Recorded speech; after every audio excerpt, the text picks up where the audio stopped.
That's a tricky question, easy but complicated.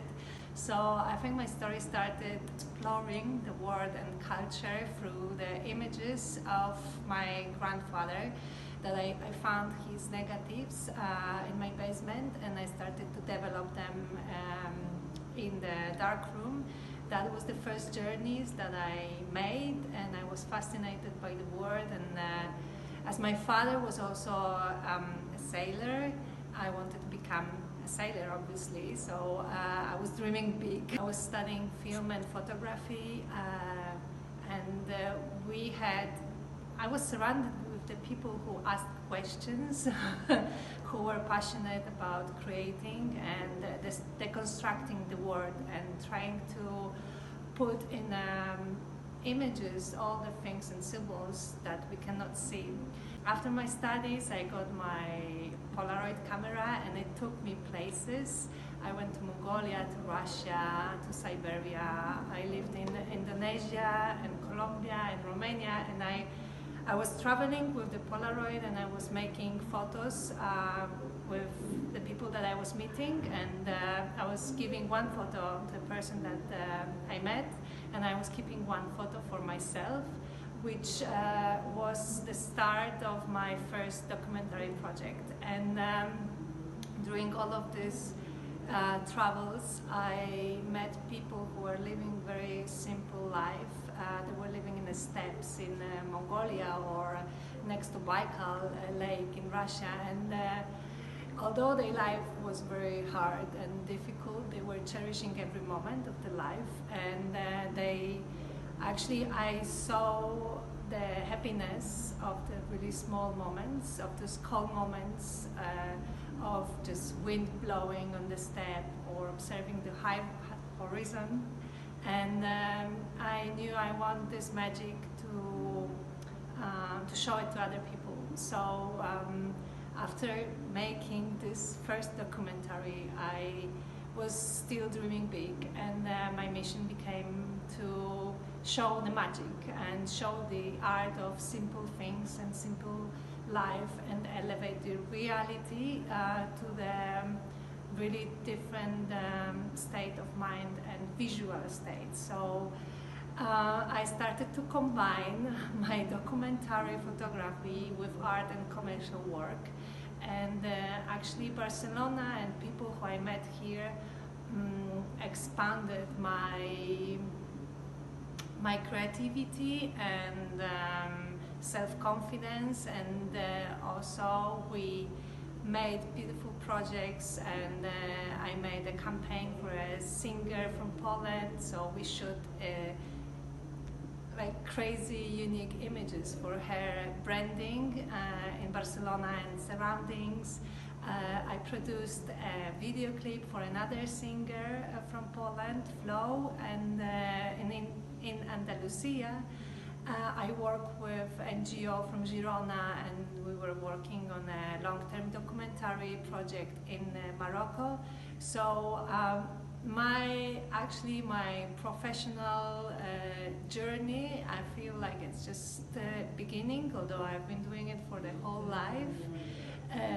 But also like this magic of finding beautiful pieces in a normal life and elevating them, I combined into my work, and that's my mission. That's what I want to say, and that's what I'm showing, that the art is everywhere, that the magic can be just found in your own place, in your home, or on the street. You just have to keep looking for it.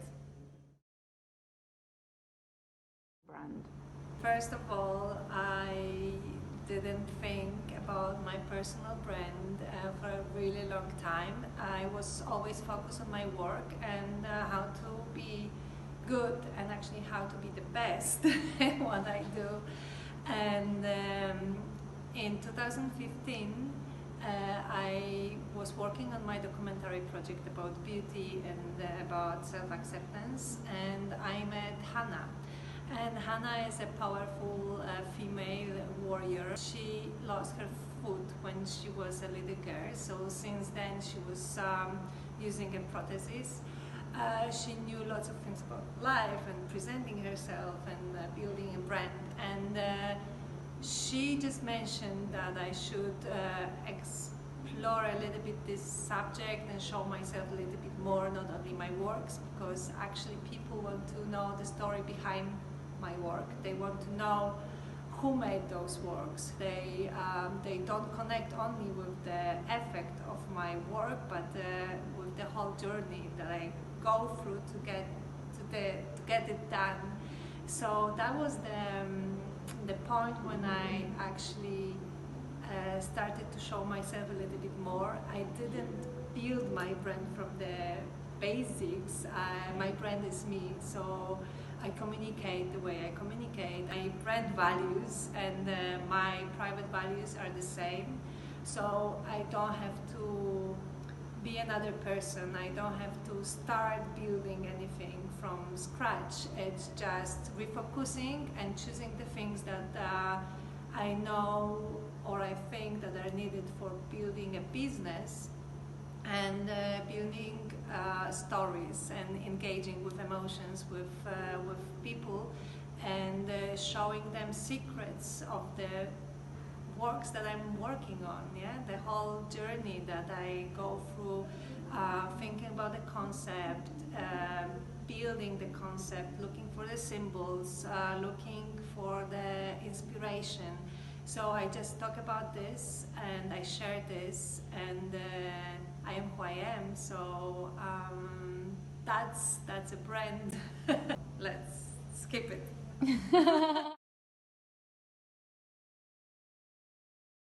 Get inspired. I read, I observe, and I walk. I talk with people. Inspiration is not a thing that it just comes to me, although sometimes when I go to sleep I see images and I just want to write them down and remember the things in the morning, but basically it's a kind of a hard work and I need a peace of mind. I need to disconnect myself. I really need nature, just to be surrounded by beautiful forest or seaside, and see the colors of the nature, the beautiful patterns that it got itself to light. So before COVID, I used to go to hike at least one day per week, somewhere outside the city.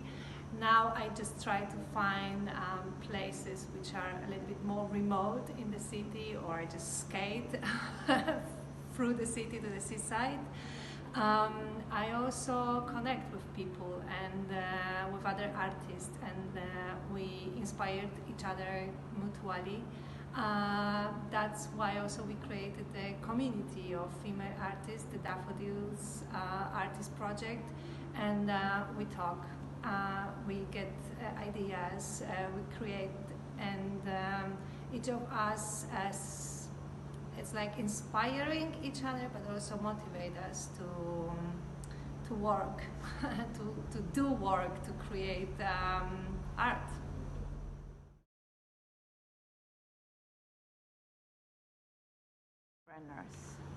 Always ask questions. Don't stop learning. Keep your values and become an expert. Become a leader. Get deeper in the knowledge and stay true to yourself. Never forget who you are and what you want to say.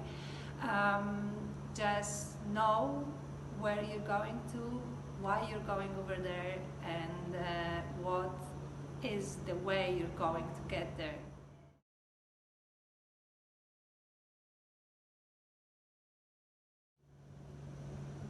What can you say about Planet Venus community? I love communities. I think it's very important in our life to stay close to people that inspire us, and to give the energy